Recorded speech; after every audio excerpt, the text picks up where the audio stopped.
A pergunta então de hoje é: Deus pode ser conhecido?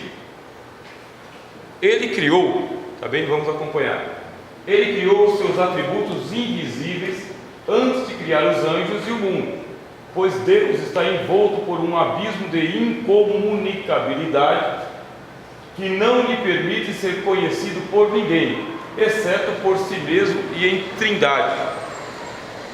A gente está falando desde a primeira aula. Chamar Deus de abismo insondável é uma figura de linguagem para dizer que se você quisesse, por exemplo, eu vou lá para o fundo do Oceano Pacífico, você não conseguiria. Não tem submarino que chega no fundo do Oceano Pacífico, não chega. E mesmo que tivesse um submarino que chegasse no fundo do Oceano Pacífico, ele não conseguiria mapear todos os oceanos do mundo. Não tem oxigênio para isso, não tem estrutura para isso, não tem comida para isso, não tem marinheiro para isso, não tem. Nós não temos um instrumento que consiga fazer essa varredura do fundo dos oceanos. 5 mil, 10 mil metros, quer dizer 15 mil metros abaixo do nível do mar, não aguenta. A pressão atmosférica esmaga qualquer tipo de tentativa humana para isso até agora. Então o que acontece? Se as coisas naturais, comuns, a gente não consegue, quanto mais Deus é insondável. Deus é insondável mesmo, isso é insondabilidade. Ninguém consegue penetrar nas profundezas de Deus. Aí vem o apóstolo Paulo, na primeira carta aos Coríntios, capítulo de número 2, falando: ninguém conhece o homem, senão o Espírito do homem que nele habita. E ninguém conhece a Deus, senão o Espírito de Deus que nele habita. Porque o Espírito, sim, ele conhece as profundezas de Deus. Paulo fala de profundezas de Deus, que significa que só Deus pode conhecer Deus, exceto por si mesmo. Só Deus tem estrutura para poder suportar Ele mesmo. Só Deus consegue aguentar o próprio peso. Ninguém. Uma gota do conhecimento de Deus seria suficiente para nos desintegrar. Uma gota. Caiu uma gota do conhecimento de Deus, evaporou. Então como que nós vamos conhecer a Deus?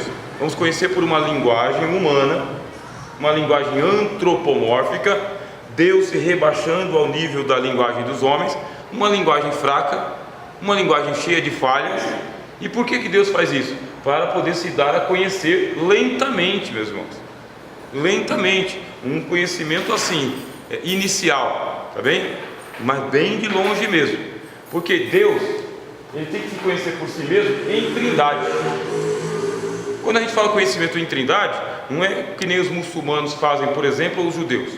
Os judeus falam só de Jeová, não falam do Filho e do Espírito Santo. Os muçulmanos falam de Alá, não falam do Espírito Santo e nem de Jesus. Ou seja, eles têm conhecimento de uma pessoa, de um Deus. Só que Deus é trindade. Nós teríamos, para ter condições de conhecer Deus, conhecê-lo em trindade. Vamos supor que Deus pudesse ser conhecido, é uma suposição.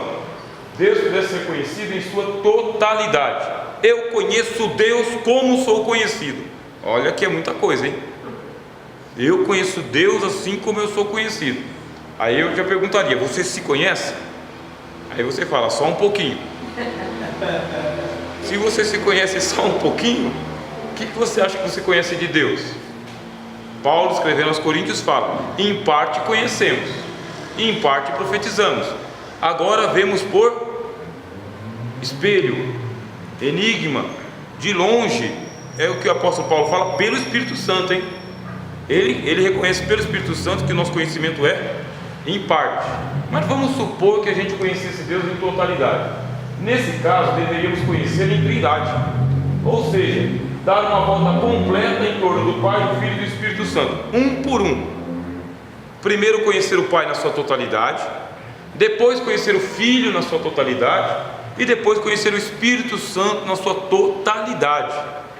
Conhecer os três, um por um de cada vez, usando o nosso símbolo aqui. Eu dei uma volta em Deus, o Pai. Conheço tudo sobre Deus, o Pai. Agora eu dei uma volta no Filho, sei tudo sobre o Filho. Agora eu sei tudo sobre o Espírito Santo. Então esse conhecimento hipotético significa que você colocou Deus dentro de um esquema, um triângulo.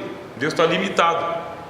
Se você conseguiu conhecer Deus na sua totalidade, você colocou cercas em Deus, você colocou fronteiras, você colocou limites. Você é maior que Deus.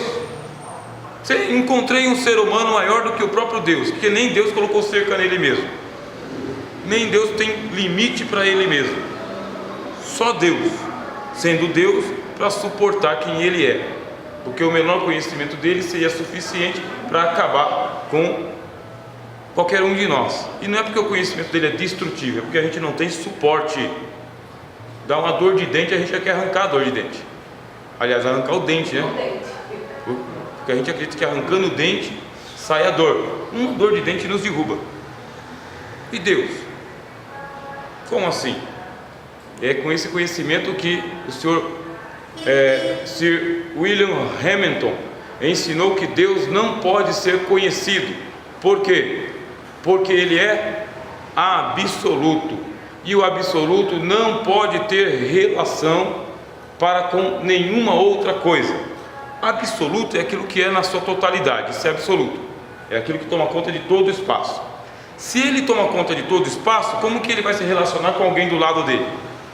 Não tem como, porque ele não tem lado. Ele é o absoluto, não tem lado, não tem ninguém do lado de Deus. É Deus que ocupa o espaço inteiro.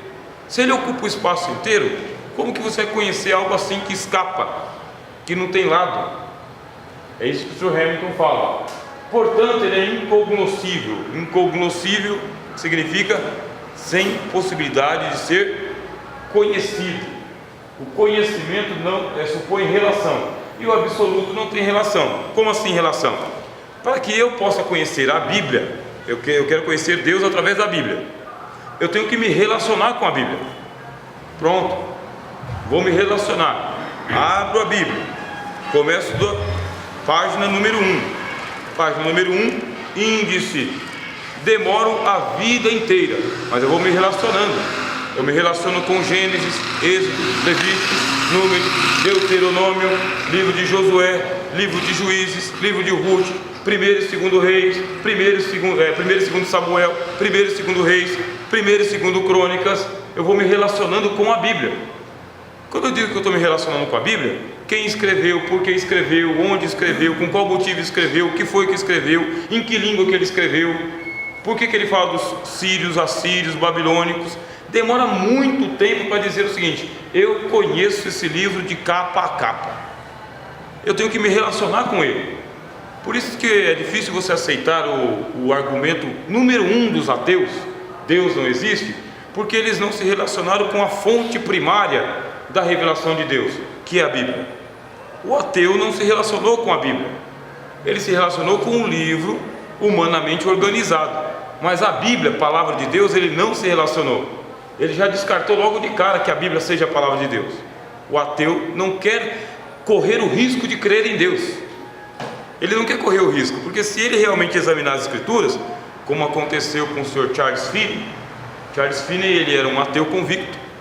Diz ele na biografia dele, ele desdenhava do cristianismo, de Cristo e de Deus, mas ele era um advogado formado, um homem lógico, racionalista. Aí ele chegou e falou o seguinte: eu vou desmoralizar a fé cristã, e como os crentes acreditam na Bíblia, eu vou desmoralizar a Bíblia, e vou provar que a Bíblia é um livro humano cheio de defeitos e falhas. E o que fez ele? Foi examinar. Ele foi com honestidade e começou a examinar as Escrituras, examinar. Só que a Bíblia tem o testemunho de Deus, e ela começou a impactar o coração dele. O Sr. Charles Finney começou a ser impactado pela palavra de Deus.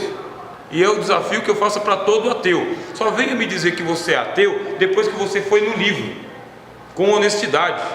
No livro, leia o livro, porque se o livro for desmentido por você, aí você pelo menos vai ter um ponto para poder te ouvir. Mas o ateu nem a Bíblia quis ler. Ele foi para os críticos, ele foi para a literatura mundial, ele foi para o cérebro falido dele, ele foi para a desconfiança dele, e agora vem tentar tirar a minha fé com base em argumentos que nem ele mesmo consegue suportar. Então vá ao encontro do livro. Pronto, eu estou me relacionando. Conhecimento é relacionamento. Por isso, você quer conhecer Deus? Relacione-se com a Bíblia, para não cometer alguns erros crassos que muita gente comete. Conhece Deus por fora da Bíblia, e aí é um Deus que pode ser um ídolo, tá bem? Pode ser uma imagem de escultura da mente humana, um ídolo, pelas Escrituras. Pelas Escrituras, é por aqui que a gente começa, por aqui. Se relacione com a Bíblia e não tenha pressa e nem se canse, entendeu? Não tenha nem pressa e nem se canse. Por quê? A Bíblia é um livro para você ler sentado. Você senta e lê e esquece. Bem-aventurado o varão que não anda segundo o conselho dos ímpios, nem segundo o conselho dos pecadores, e nem na roda dos escarnecedores. Antes tem o seu prazer na lei do Senhor, e nela medita de dia e de noite. A palavra meditar significa medir. Medir o pensamento, usando uma fita métrica, tá bem? Você medita, você vai medindo letra por letra, palavra por palavra, sentença por sentença. É impossível você ter um abalo de fé se você crê na Bíblia. É impossível. Você lê a Bíblia e a Bíblia te dá fé, porque a fé vem pelo ouvir, e o ouvir pela palavra de Deus. E pronto, você começou agora a ter um relacionamento com o livro. Relacionamento com o livro vai te dar um conhecimento de Deus pelas Escrituras. Agora, conhecer Deus na sua totalidade, como é a proposta de muitas pessoas, conhecer Deus na sua totalidade é muita coisa ainda. Mas não significa que a gente vai desistir. A gente vai começar, e o começo é pela fé. Você crê que Deus existe? Se você crê que Deus existe, já é um bom começo. Se você, que nem o senhor Charles Finney, não crê que Deus existe, então se relaciona com o livro, vai para a Bíblia. O que aconteceu com Finney? Chegou uma hora que ele não suportou. Ele teve que jogar todo o ensaio dele ateu no lixo, e ele dobrou o joelho e se curvou diante de Cristo no escritório de advocacia dele. E depois ele ficou com vergonha, por causa que ele já tinha falado para todo mundo que Deus não existia, e que ele ia provar que Deus não existia. E ele começou a querer esconder que ele era crente, mas só que a fé era mais forte do que ele. E teve uma hora que ele pegou e falou o seguinte: olha, eu venho aqui declarar que eu fui vencido pelas Escrituras e agora eu sou crente. Se tornou um dos maiores pregadores da época dele, dos Estados Unidos, século XIX. Um dos maiores pregadores. Pregava que as multidões se derretiam chorando, por causa que ele acreditou no poder das Escrituras. Deus pode ser conhecido não na sua totalidade, nem é isso que a gente quer, mas a gente quer conhecer aquilo que Deus revelou para nós. E o que é que Deus revelou? Deus nos revelou a Bíblia. Ele nos revelou a sua palavra.